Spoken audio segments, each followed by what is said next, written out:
Always good to get a cheer to begin with. And I think, Amanda, we might be the graveyard shift, so let's see.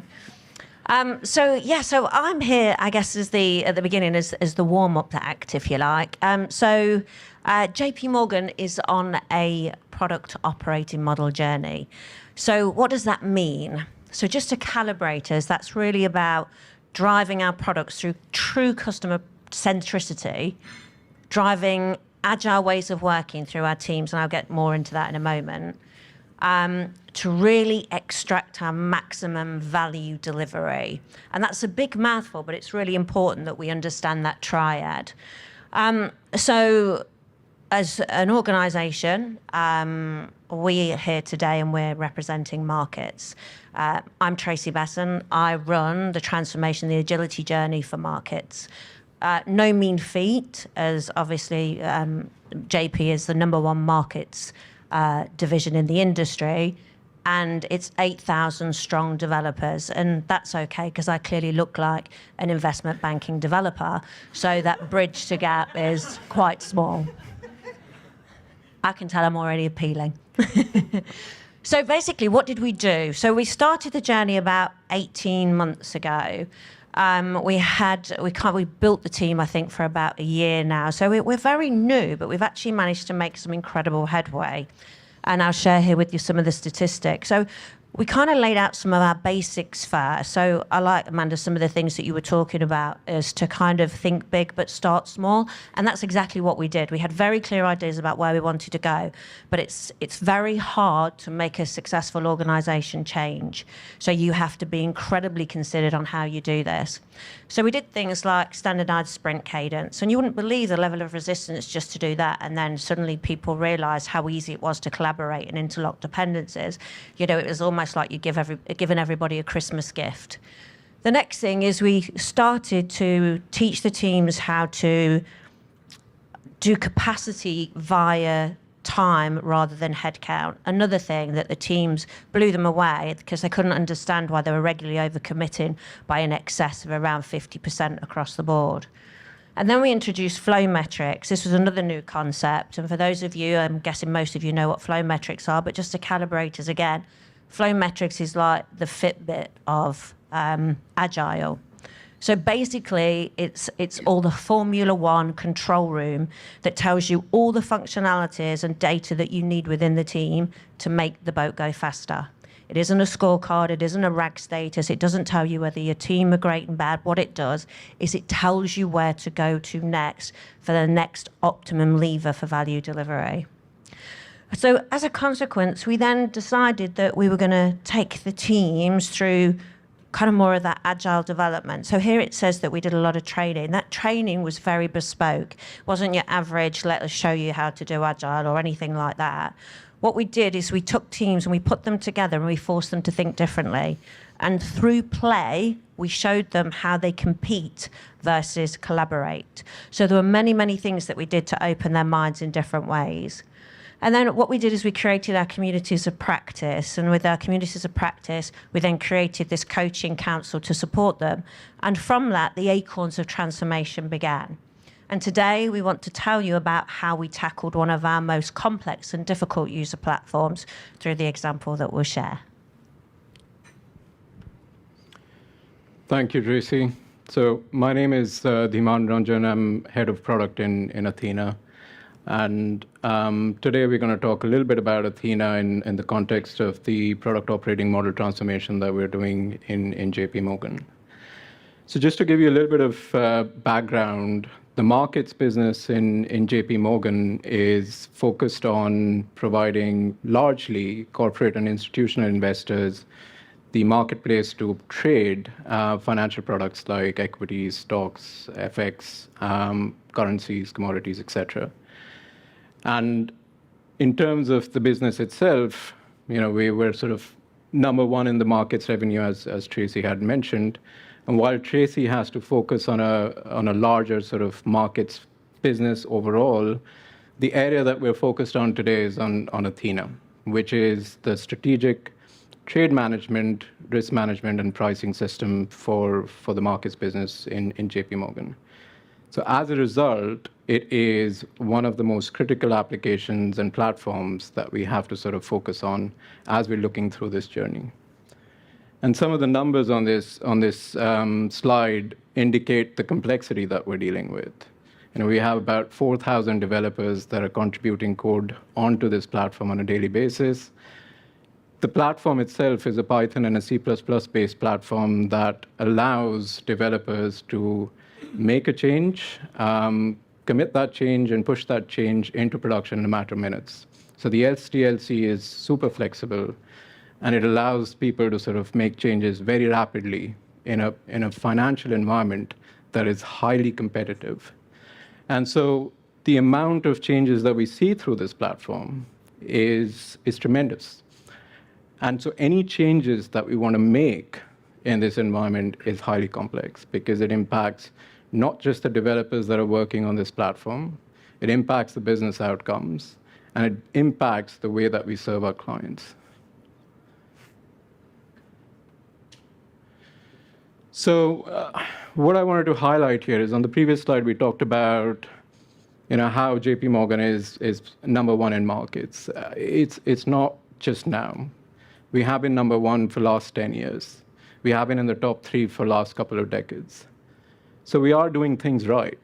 But what this is sort of highlighting is we're constantly evaluating. We recognize that change is constant and that we want to sort of pivot to the future. And so we've listed out some of the challenges that we think we have and what we think will make us go faster. And what we are highlighting here is that we are organized by capability. Over a period of time, we have segmented teams in many different ways. But that doesn't always lead to a value delivery. We are looking to sort of change our planning and budgeting process, as Tracy was referring to it. We budget on headcount. We don't look at the capacity that we have. We need to be much more aware of the expertise that people have, the level of experience in the domain that they are working in. And to what extent are we sort of planning on things like the training that they need, the build out that they need, the ability to sort of get a clear view of what percentage of the capacity should we carve out for pure feature development versus support versus training, et cetera. And the other thing that we wanted to highlight is the SME capacity. So it's a highly specialized domain, financial markets. It's also a proprietary platform. It's an inbuilt platform that we have. Therefore, you need to not only have the financial domain expertise, but you also need to be able to build your knowledge on the platform and be able to serve quicker. And over a period of time, we've realized that there are different pockets of SME capacity issues.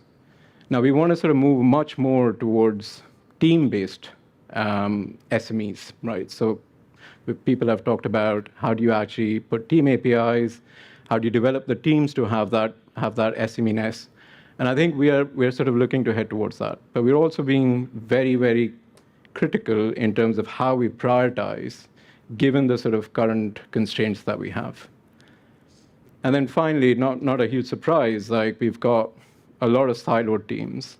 They're working on similar things, they're working on similar domains, but they're working for their specific parts of the business.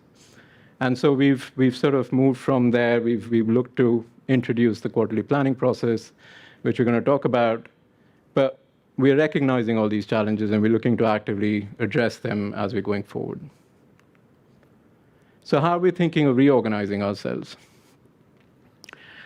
We've chosen the path of going to value streams. Now, if you think about a couple of slides ago, we're talking about thousands of developers here, right? We're not talking small teams. So what we have looked at is organizing ourselves in those sort of business-aligned capabilities that are value streams such as structuring and pre-trade, trade management, risk management, and so on.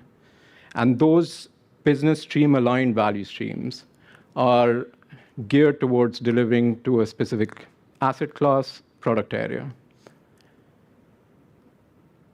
We have enabling value streams, if you like. So reference data, market data, infrastructure, stability. We're starting to set up some of the value streams that are focusing on enabling capabilities. And then finally, and we'll touch upon this in a bit more detail a little bit later on, but Athena platform services is one of the most critical value streams that we're sort of putting in. And that provides all the infrastructure, the capability that the business aligned streamed value streams need to be able to sort of deliver value faster to their businesses. So a quick view. So we started this 6 months ago. A quick view into one of the value streams that we have. The way that we structured internally within that value stream is that this is an example of a risk and P&L value stream that we've kicked off, and essentially each of these teams that are in there are teams that are sized under 10. They have a product manager, scrum master, they're focused on a particular asset class, but they're focused on delivering risk and P&L capabilities to the business overall. And then we have teams such as the Athena platform team and the enabling teams that are working in an as-a-service collaboration, as-a-service interaction model, and they are sort of providing the necessary capabilities into that value stream. And by organizing in this particular way, what we've been able to do is we've been able to sort of surface the common problems in this domain. We have been able to sort of provide a clear and transparent prioritization process to the business. We have been able to sort of provide a community for the developers across this domain expertise. We've been able to surface dependencies across different teams. And we are able to provide the architectural vision that we need for that overall group. This is not a small group. In total, this was about 150 people. We've done 2 quarters of this so far. And I'm pleased to say that we're sort of looking to expand further. So, coming onto this page. So this is the comparison of the first 2 quarters of this particular value stream that we had kicked off. The left-hand side, and please don't try and read this, you'll just spoil your eyes. But the idea of showing in this particular outcome board was on the left-hand side, what you see, or what you can't see, is that those are the teams that were participating in the value stream. And then the columns are the sprints that we were planning for. And the lines that you're seeing across each of these is the dependencies that they have on each other. So it's a fairly complicated place. However, I was really pleased because this was the first time we had this sort of a view, where we could see all of our priorities, we could see the dependencies, and we could clearly outline that to our stakeholders. Notice what happened on the second quarter as we started to make some improvements. We made improvements towards understanding the difficulties of the teams having dependencies on each other, making them more cross-functional, so having some teams work with each other in a bit better way. And we think, and we still got a long way to go, but we've been able to improve the amount of dependency across by 60%. We've also realized that the teams are overcommitting, so we've also been able to sort of reduce that.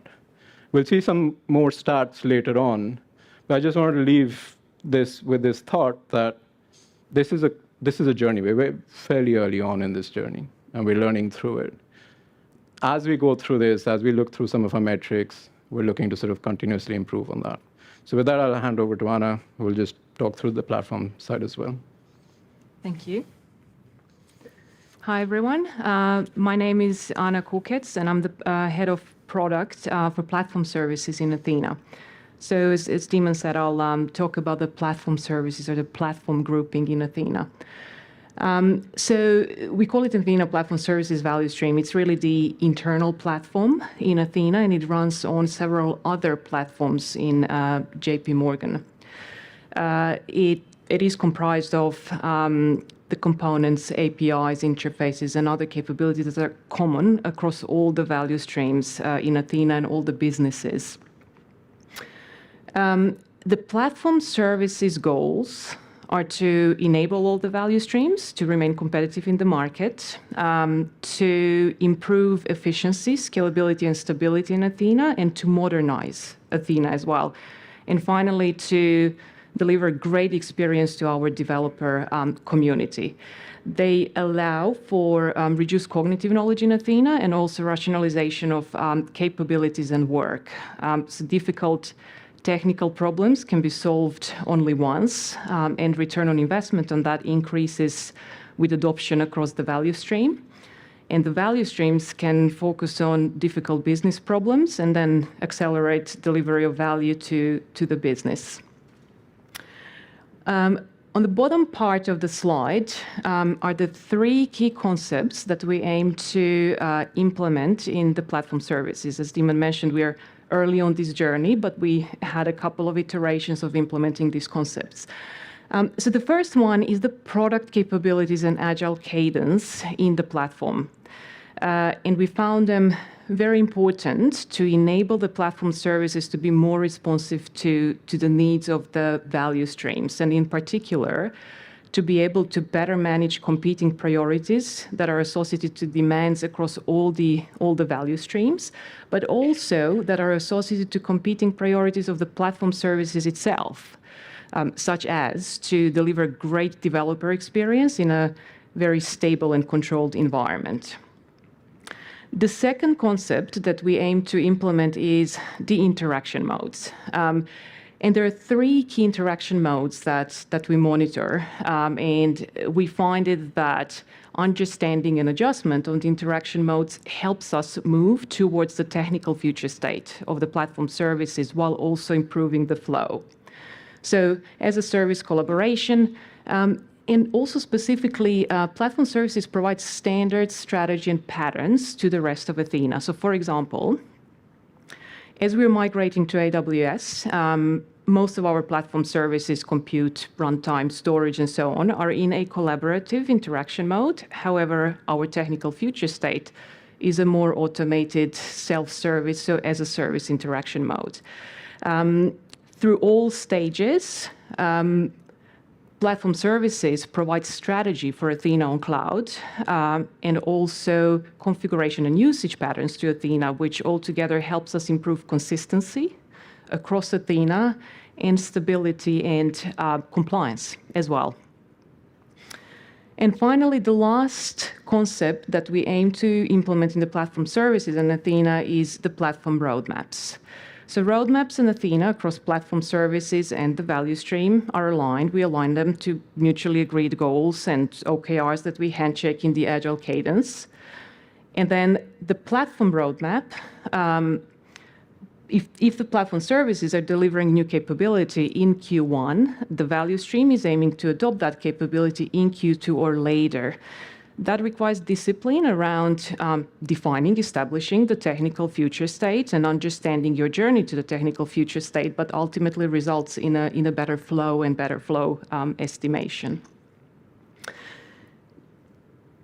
So that was the platform grouping. Now, this slide shows Athena's journey to the future state.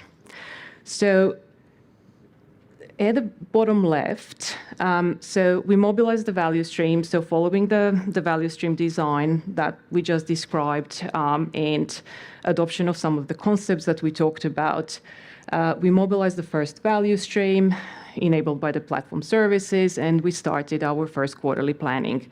The first quarterly planning included a significant amount of pre-work. It was a lot of work because the teams had a siloed view on business priorities.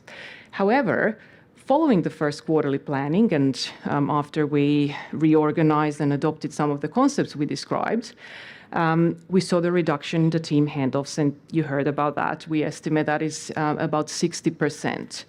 Through the quarter, we continued measuring the value delivery and the flow metrics as well. Some of the key observations, the findings that we had is around the shifting priorities, as well as the fact that we haven't been factoring in total capacity when we did planning. So that's a couple of things that we're focusing on right now, better managing the shifting priorities and factoring in total capacity. And finally, our North Star, so that future state, is the teams that are cross-functional, where that makes sense, organized in our value stream structure, as we described it, with the business-aligned value streams enabled by the platform services, and very importantly, delivering high-quality products with great customer satisfaction and also having happy teams.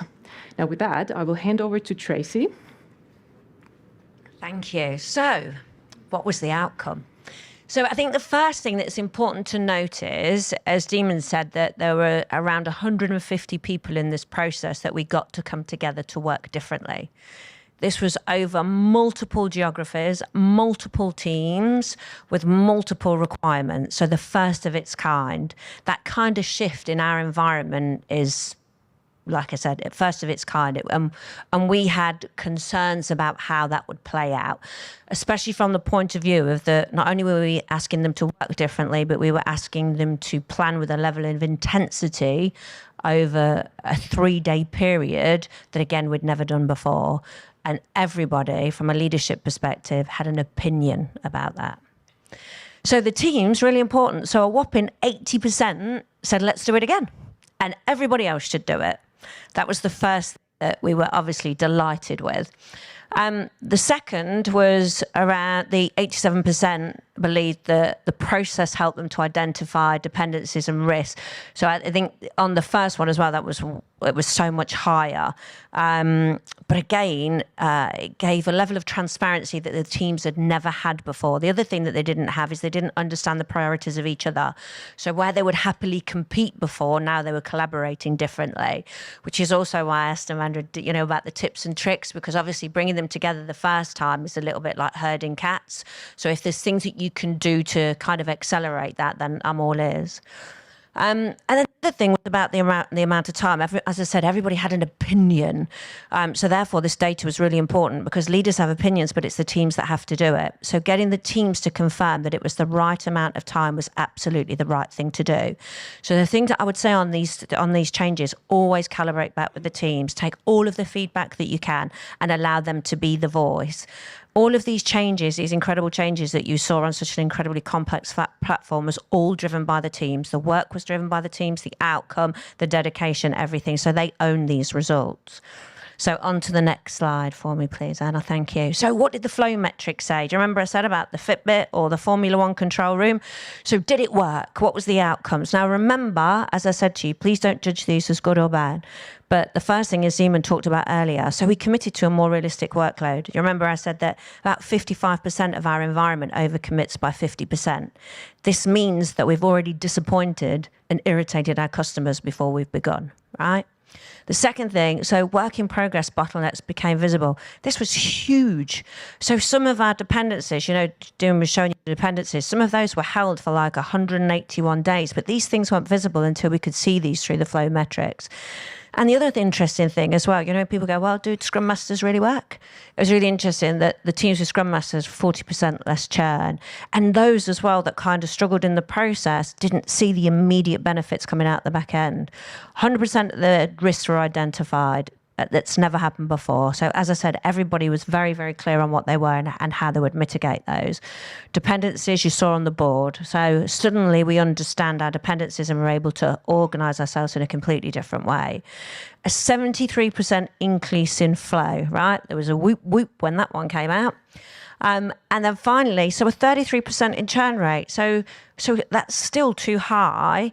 But the reality is that with these flow metrics, what they would do is they would show you the next area to go after. So what is your next level of interest? What is as you move into the next cycle, as Demon said, that you find and you refine and you decide how to do things differently and where to hold the line. But having that feedback and having the data for everybody involved is really important. So we hope that this has helped you maybe think about how you can be brave around some of your platforms. And also, we hope that by seeing some of the data and seeing it used in the right way, that how it can support you on your journeys, of change. And we wish you the best of luck. And if you have any questions, please let us know. Thank you.